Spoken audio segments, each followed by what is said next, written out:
ng bayan, maasahan anumang panahon. Magandang oras po sa ating lahat. Narito ang update sa lagay ng panahon ngayon at sa susunod na 24 oras. Patuloy na magdadala ng maulap hanggang sa minsan ay malalakas na ulan ang southwest monsoon sa southern Luzon, Visayas at Mindanao. Magdadala naman ng maulap na kalangitan na may mga isolated rains sa natitirang bahagi ng bansa, ang mga localized thunderstorms.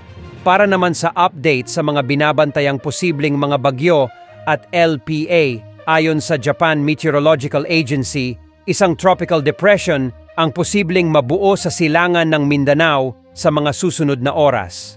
Base sa mga numerical weather models, ang nasabing cloud cluster o potensyal na bagyo ay inaasahang magdadala ng mga pag-ulan sa eastern sections ng southern Luzon, Visayas at Mindanao sa mga susunod na araw.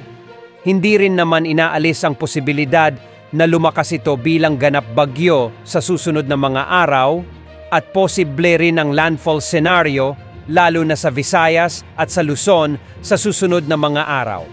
Samantala, isa ng ganap na bagyo ang cloud clusters na nasa West Philippine Sea ayon sa Japan Meteorological Agency.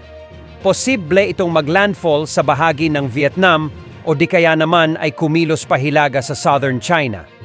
Bagamat may katagalan pa, marami pa ang posibleng magbago. Maghanda at maging alerto po tayo.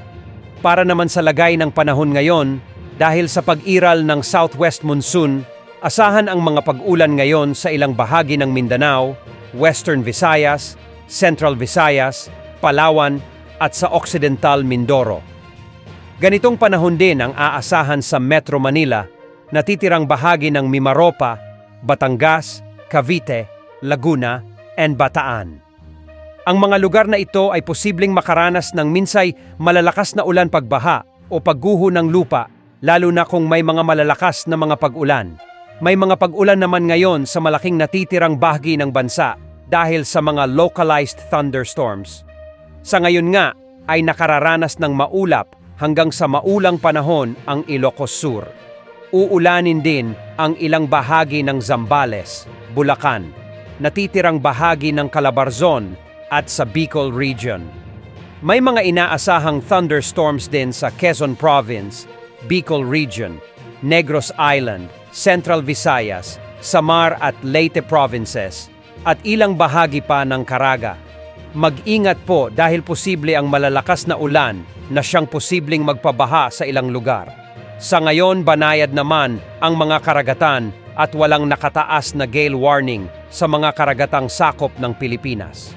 Yan ang update sa lagay ng panahon.